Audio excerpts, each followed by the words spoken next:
Hi, and welcome to part 3, the final part of Tenor Bass Refurb. Gonna have a good episode this episode. But first off, I want to do a quick review of something that I saw that I thought might be of interest. I'm going to actually, I'm announcing this review. I'm going to do the review in a separate video. But it's these things here. That's indeed. What is it? Well, it's a radio transmitter for the bass. See? And here. See? Bluetooth, I think. Probably it has pairing on it. It's probably Bluetooth, I'm not sure. I'll read the documentation on it when I get a chance. So this is a receiver and this is transmitter. So I would plug the transmitter into the bass and the receiver into the amp, the desk, the pedal, whatever the first input in your sound chain is. You put that in there. So instead of tripping over cables, you can dance around to your heart's content when you're playing. So I'm going to review these in a separate video today at some point. So watch out for that, or I might actually post the video before I even post this. So we'll see what happens. So looking forward to that. Anyway, on with the refurb. Today is going to be finishing off the finish, shielding, electronics, and final assembly and setup, and then a little Christmassy treat afterwards. Okay, so hope you can stay with me, enjoy me, and let's go. Okay, now it's wet sanding time again. Just of course, just going to cross this with some 2000 grit, wet and dry. And this is only just to completely level the surface. It's going to take the gloss off that I had on it previously. It wasn't a perfect gloss.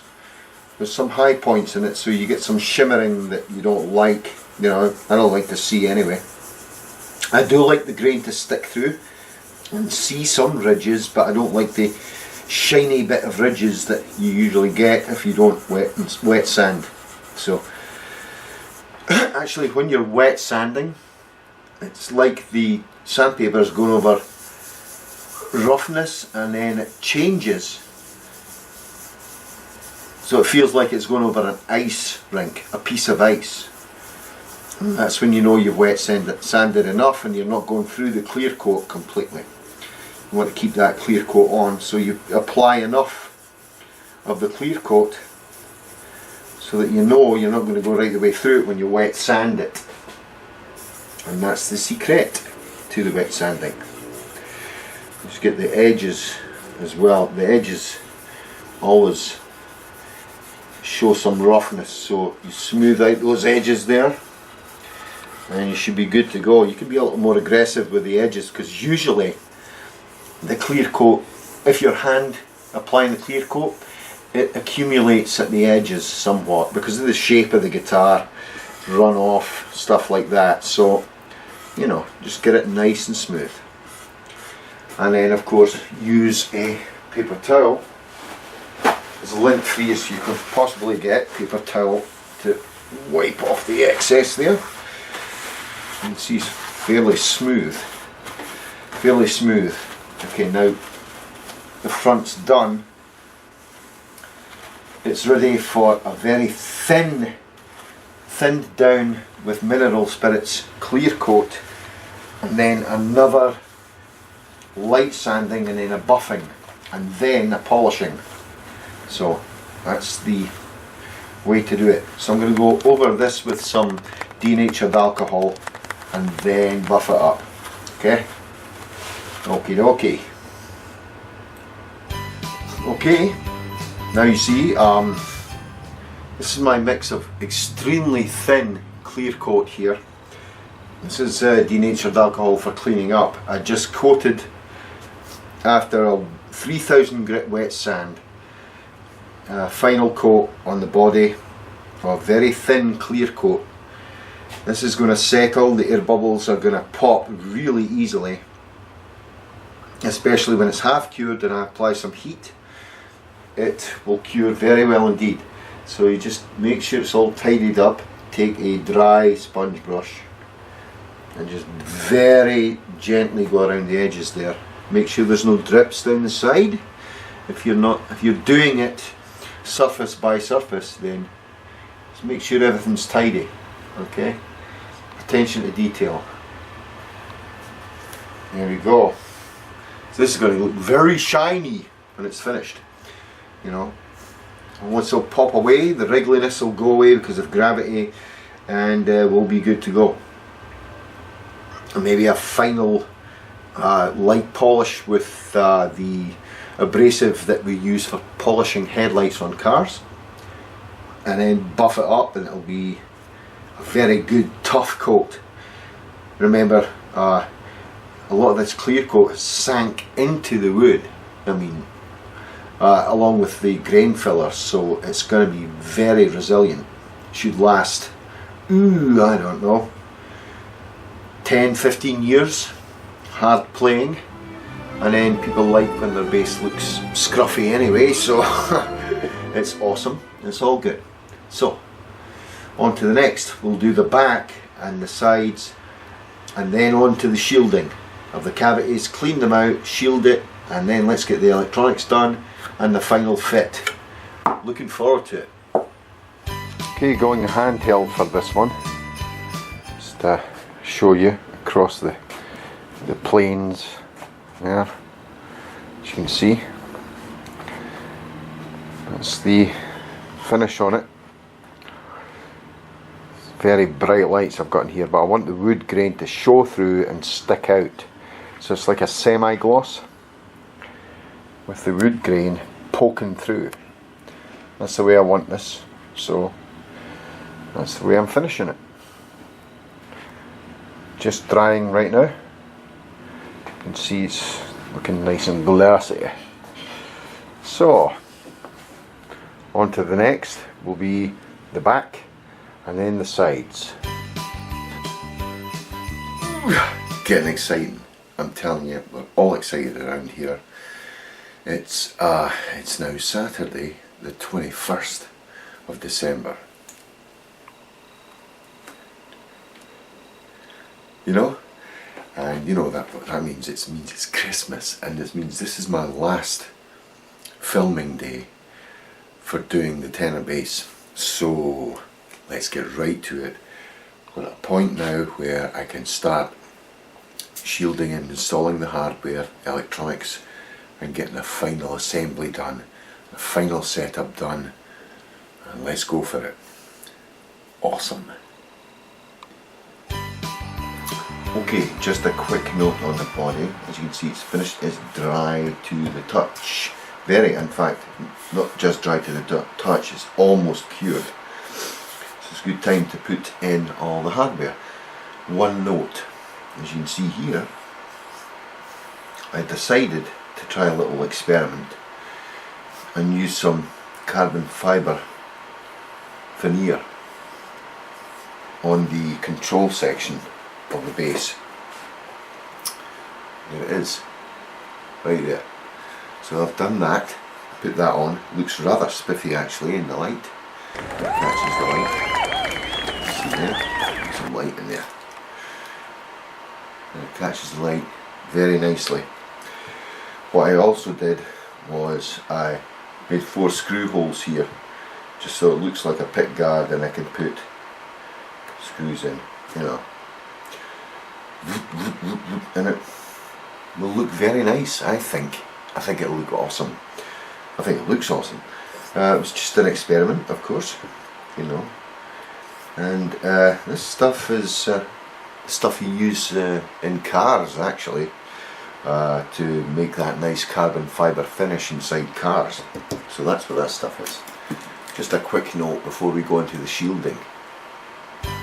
Okay, here we are, shielding the pickup cavities. Ground the cavities down kind of flat there.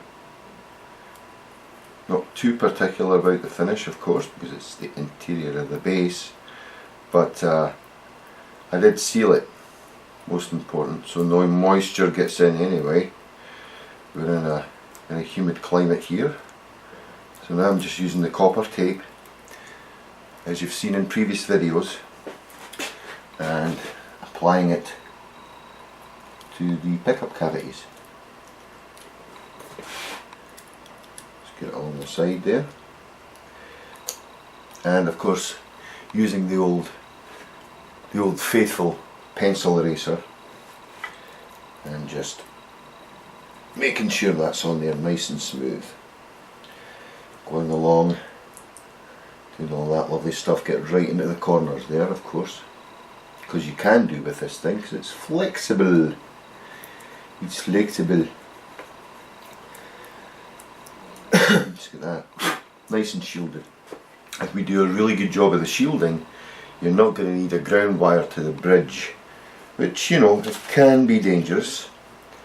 You know, if you're playing outdoor venues and stuff, you can get, you know, it's a conductive path to you, so I try to avoid putting in bridge grounding whenever possible, and you do that by having great cavity shielding. Shield the pickups, shield the electronics, and you're going to be good to go. So, second side here, and she goes, and again the eraser. Make sure the cavities are really well shielded, and you will have no issues with noise, or shouldn't have any issues with noise. And that depends on the quality of the pickups, obviously, that you buy for your bass. And here at Gary Denyer Custom Guitars, we use high quality pickups. No shoddy windings, for example. You know, do not use the shoddy winding coils. Okay, when we come back, I'll have shielded the whole guitar, including the control cavity on the back, of course, and we will be ready to fit the electronics. Awesome sauce. Well, what we're going to do now, okay, we're going to put in the pickups, okay, so that we can begin our electronic work. I left this lead a little short. Oh, it's not bad. Okay, so that's where the rear pickup goes, all reconditioned and reworked, and of course, plop, just go through the motions with this. I really should have a cloth down here, hold on. Right, so I don't spoil the finish. Like that. And of course I'll have two here, don't I? Yep, that. And that. There we go. Much better. I can be as hashy as I like, within reason, of course. Just put that in there. Springs go on.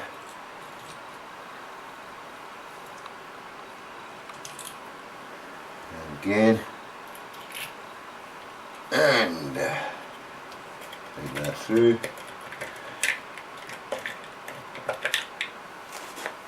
So it's going to sit. So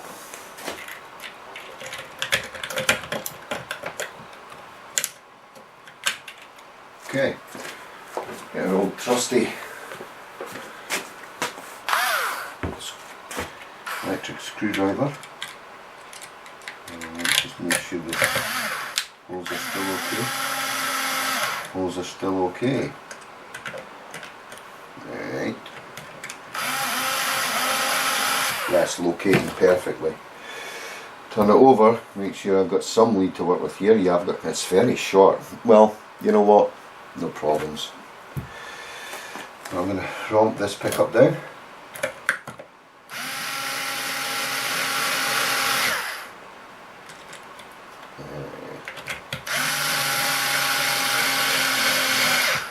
Okay.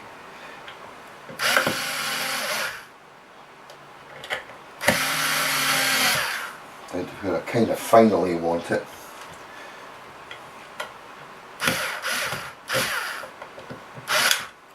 Leave it sitting a little high, I think, for the time being.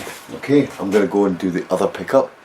Then we'll do the soldering or soldering, depending on what side of the Atlantic you are.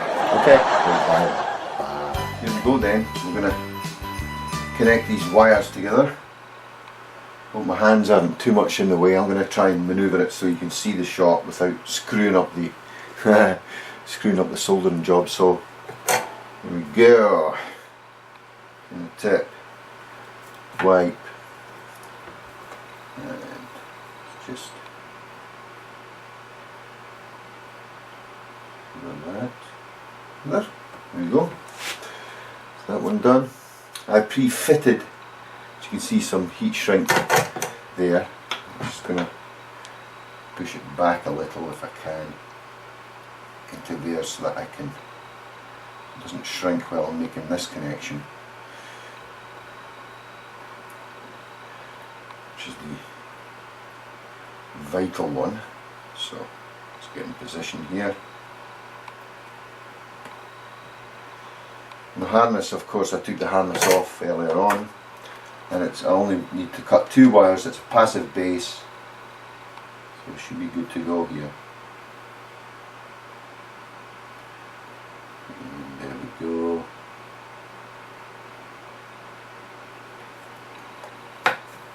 Okay, and just make sure that's all okay.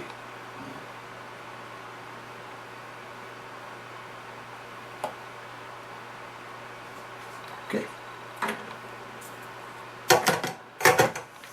so look at that. The heat shrink is shrinking. We didn't want that to happen, but that's okay. Put another sleeve on top of that.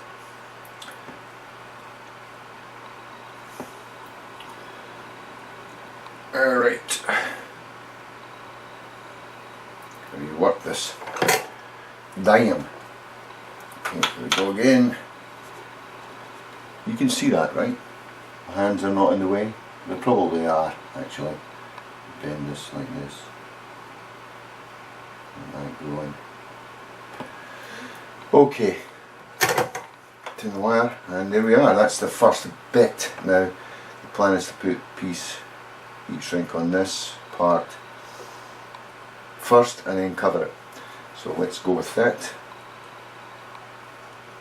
About this size. Yes. That one there. Hopefully you can still see this. I can't really see what I'm doing here. That's awesome. Right. Now keep going.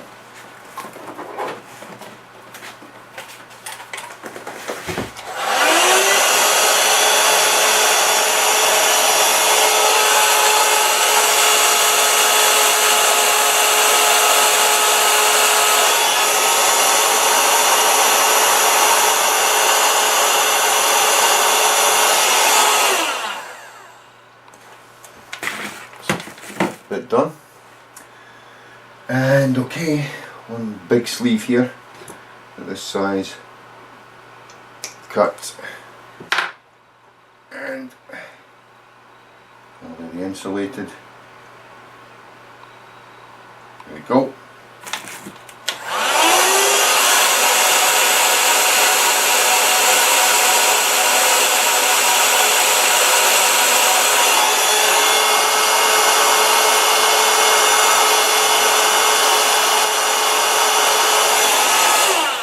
And we're good. First pickup done. That was the rear pickup in there. I just need to do the front pickup and we're done. This ground wire I'm probably not going to need anymore, so I'm going to take that off and probably go from there. And where the ground hole is, I'm going to seal that off with a bit of copper tape. So, back after wiring the electronics to fit the hardware. Awesome. See you in a bit. Okay, it's now time for the good old electronic test, where we tap out the pickups and see if everything's working okay. That's what I'm going to do right now. Plugged into the practice amp. Now, silly me, the previous harness, which was the old harness, I didn't test the potentiometers, and I found, when I soldered it all together, I found a bad one. Duh. So I had to replace it. It was the tone pot, so I replaced the tone pot. So everything down low, nothing. Okay, turn up the volume a little bit here. Okay, now let's turn up the back pickup. It's working. Turn it down. Working. Front pickup. Maximum. Minimum. Both pickups and the tone.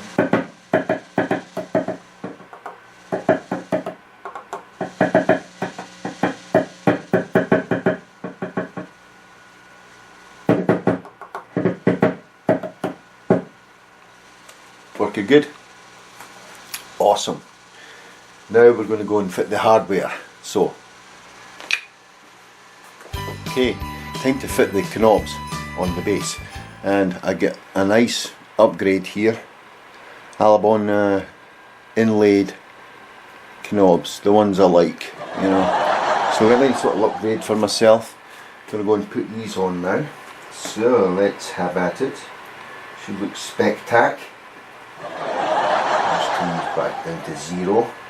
And I do this, and I also have that facing that way. Beautiful. There we go. Oh.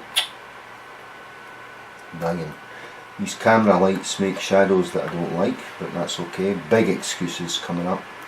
And that's one. That look nice. They look awesome, these. I like these knobs. They're very good. Back off on that one. Plop. And that goes right in there.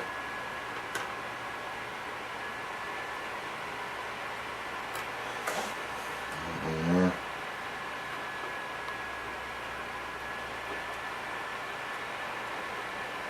That's weird. Something going on here. Hold on. I don't know if that's... No, that's fine. Make sure this is tight. Oh, that is tight. So there's something weird going on there. I tightened that properly. That's better.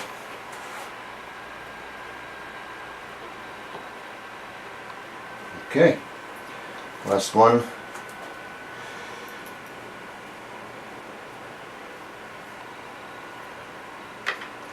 I think I know what's wrong with that other one.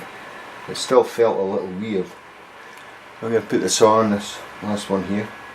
And if that doesn't feel as weird, and it doesn't, I know exactly what's wrong with this one. Okay. I think I know what's wrong here. Put that there.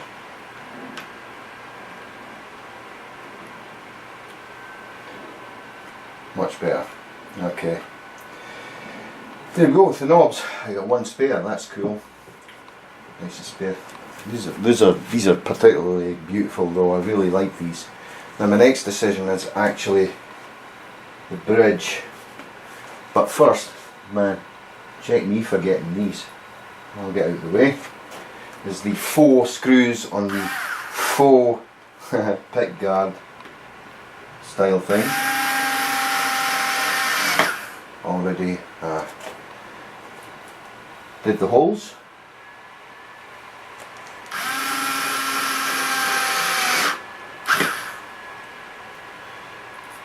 And put this in here.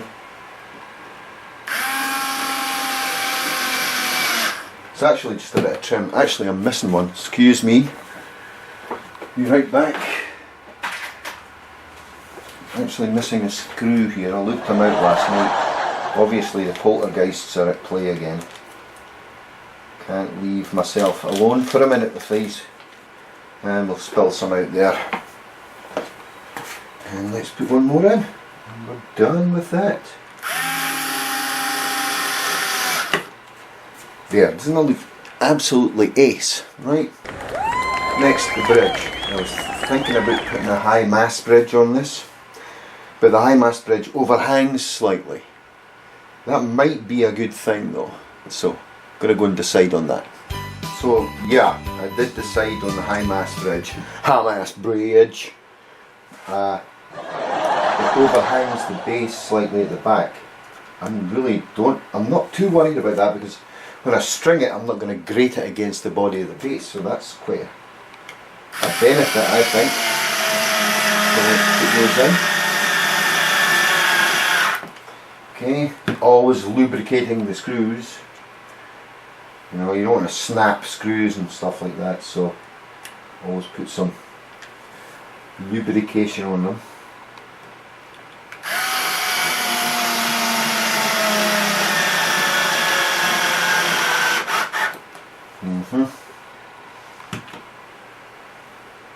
Hit her. You hear that? Hit her. Get tight. Getting tight. So put that in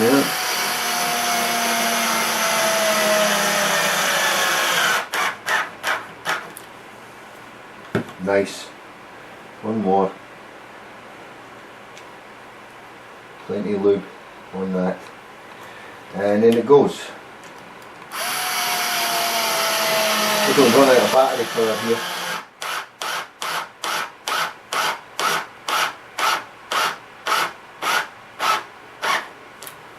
There we go. Ooh, doesn't that look nice? It's looking awesome. Let me zoom out here. There you go. Looking pretty good. And now it's the strap locks I'll be putting in. You know, and then fitting the neck, then final setup. Almost there. Okay, back again. Just did some Christmas grocery shopping actually, so I'm kind of knackered. I'm knackered. Anyway, let's fit the neck, shall we? Let's see what it actually looks like. So we fit the neck. Let me get rid of all this crapola here. I'm screwing around with. Tidy up the workplace a little bit. Keep it tidy. Keep it tidy. Righty. Okay. As usual, we're going to get the gasoline here. Slightly coat each screw with some Vaseline. Just a little drop. Done. Now, let's place the neck. Put the neck in place. Beautiful. Fits nice. And the back plate. Here we are. Stick that on there. Put a screw in. I'm just going to tack this in place.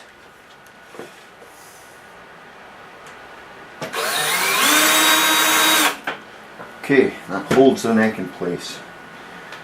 Do it diagonally. And you know, don't tighten yet. Just almost in, not quite. Okay. Put these in there. Let's go! Let's go!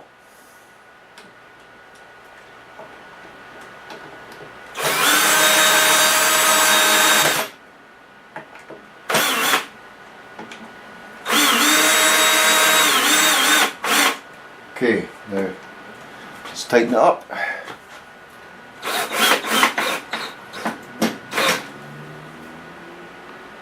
Now this one.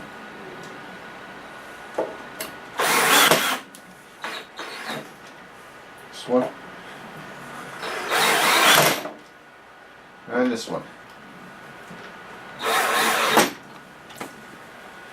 We're done. We just fitted the neck. See how it looks, shall we? So I'm going to do this, and we'll get this. Here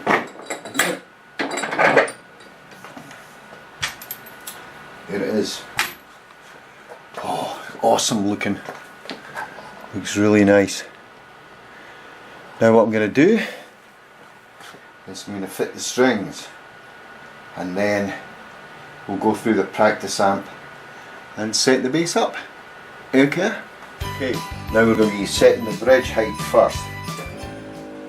So, the bridge is low. I know this is a kind of low action bridge. The original bridge I had on it was a standard Fender style, no frills P-bass type bridge. So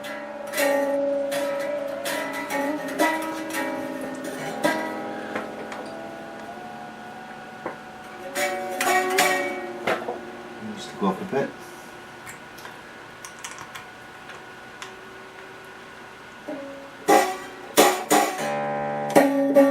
This needs to go up a bit as well. And maybe that I'll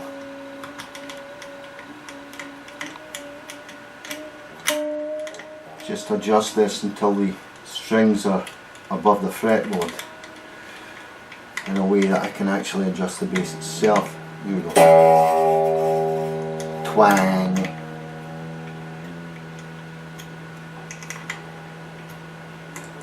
Okay, now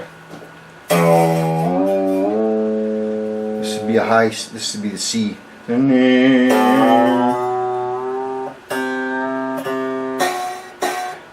This string is probably hitting too high.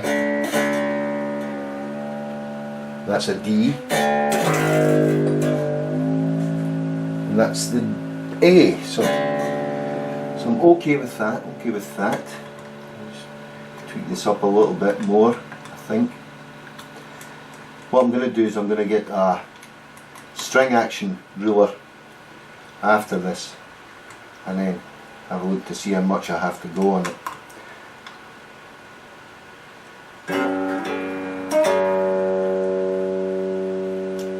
And there we go. Getting close now. It's meant to be a G, and that's pretty close to G.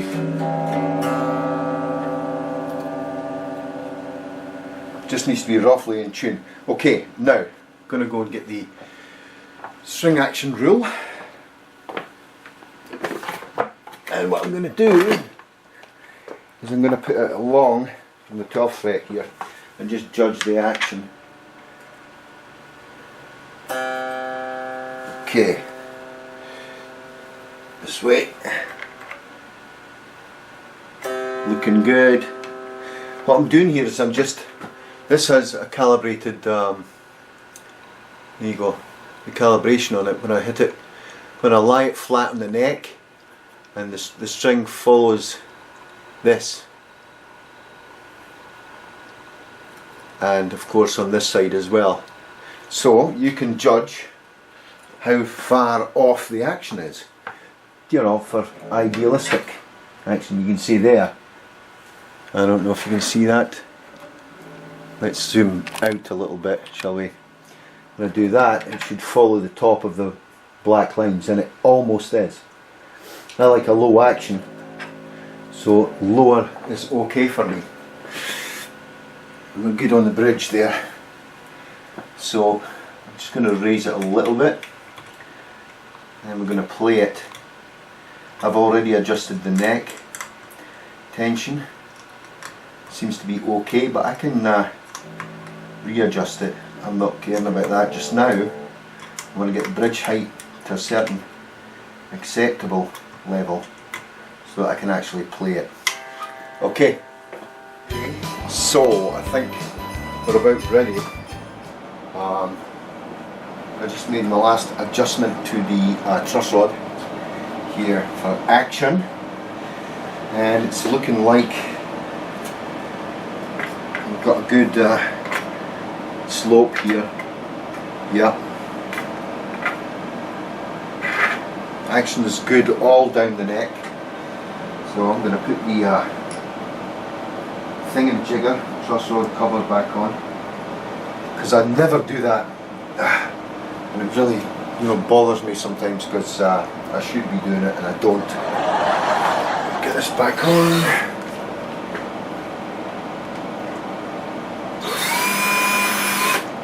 Okay. And this one. Just 2 screws just now, because I might need to adjust it later. Alright, let us, there we go, let us plug it in. See if I can judge the height of what this is going to be. I think it's right there. These stupid lights out of the way. There we go.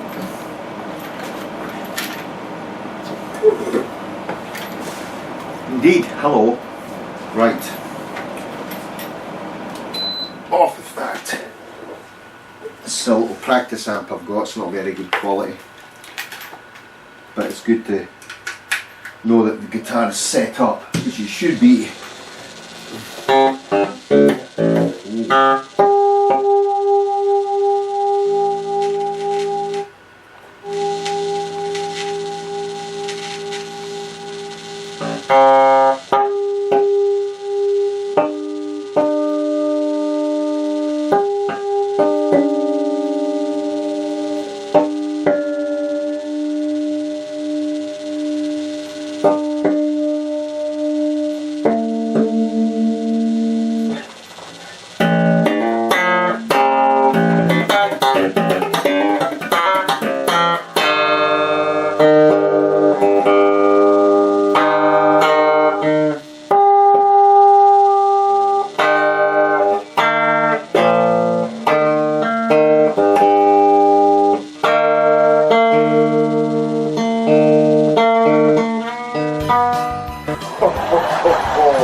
Okay, so now all that's done, and I'm going to grab it right now. Hold on.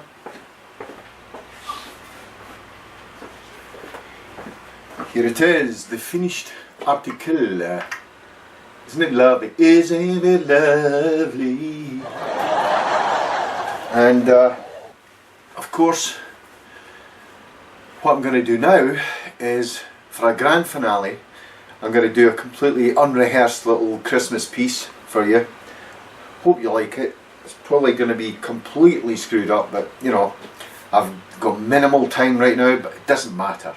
I'm just going to put this up and probably on the loop pedal, you know, play a main line and then do some harmony or something. Nice little Christmassy ditty, okay? With the newly refurbished Pluto tenor bass.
Queen, bye bye.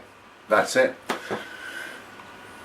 The end of this wonderful journey of refurbishing my very own tenor bass. I'd like to thank a bunch of you out there for watching and also commenting and giving me some wonderful tips, all you woodworkers out there, for certain things, especially Mr. Mark Robinson. Thank you, man. Everything worked a treat. It was fantastic. And before I go, I'd like to say something.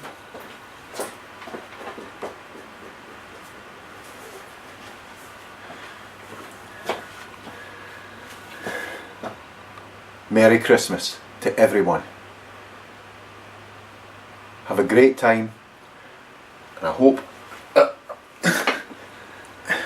you get all the presents that you want, and I hope Santa's good to you. And oh no, it fell off. And hope you enjoyed this series. It was fantastic fun making it, like I said. And we'll see you soon for my New Year's edition, coming up next Saturday, I think. Maybe not. Might, you know, push it forward a little bit. But anyway, thank you again. Take care, everyone. Have a great time. See you soon. Bye.